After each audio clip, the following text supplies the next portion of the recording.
কোলাহল ছেড়ে আজ আমরা চলে এসেছি শান্তির ঠিকানায়। স্বাগত আপনাদের মন্দারমণি।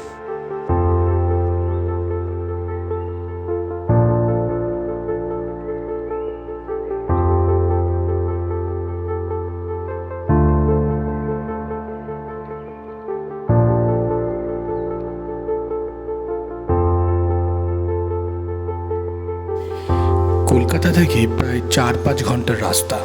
রাস্তার দুই পাশে সবুজ গাছ, ছোট গ্রাম, ধান ক্ষেত। যেন শহর ছেড়ে প্রকৃতির দিকে ধীরে ধীরে ঢুকে পড়ছি।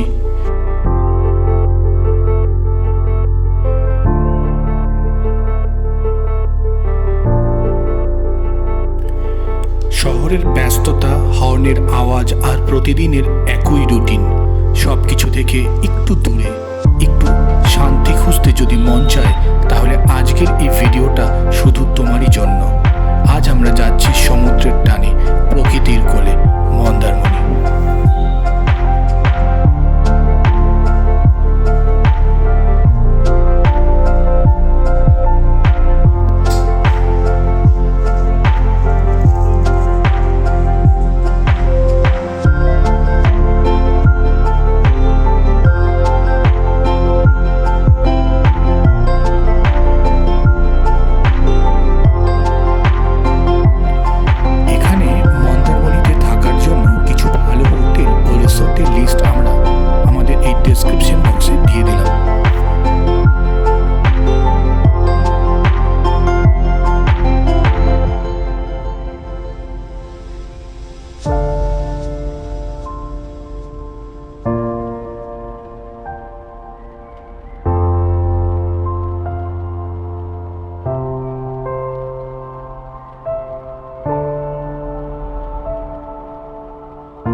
মন্দারমণির সমুদ্র অন্যরকম।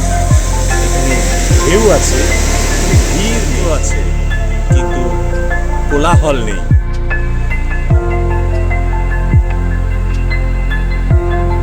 মন্দারমণির সকালে এই ভিউটা দেখলে নিজে থেকেই মন যেন ভালো।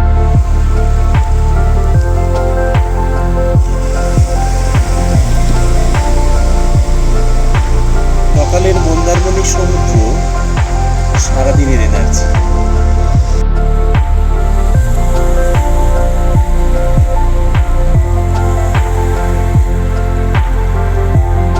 মন্দারমণি তো আমরা অনেকবারই এসেছি, কিন্তু এই সকালের যে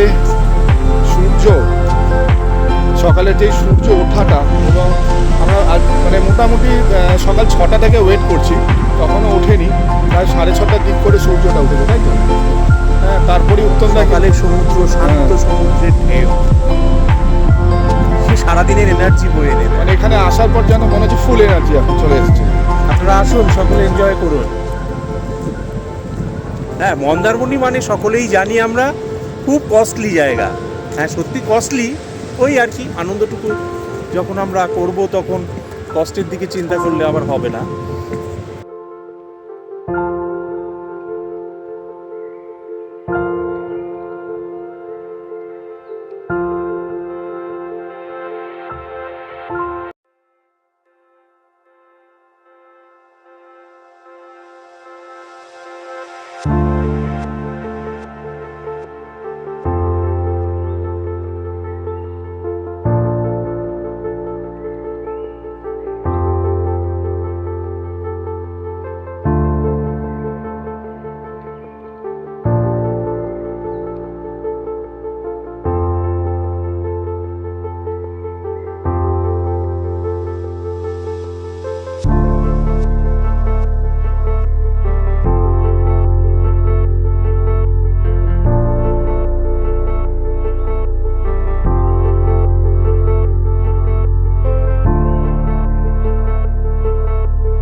মানেই সামুদ্রিক মাছ, আর সামুদ্রিক মাছ মানেই সেই সব সুস্বাদু মাছ, পমফ্রেট, চিংড়ি, ভেটকি।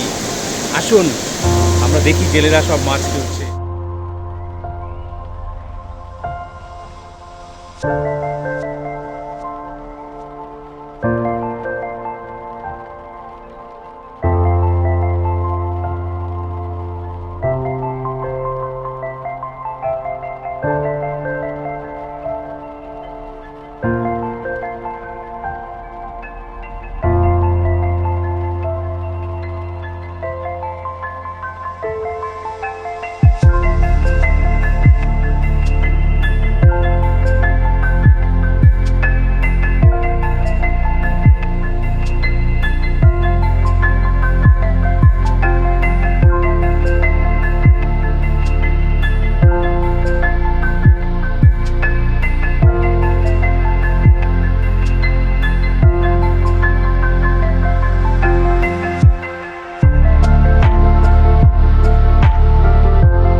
এটা ছিল মন্দারমণি ভ্রমণের আমাদের ছোট্ট গল্প।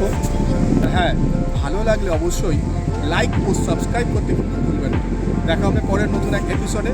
ভালো থাকবেন, টাটা, বাই।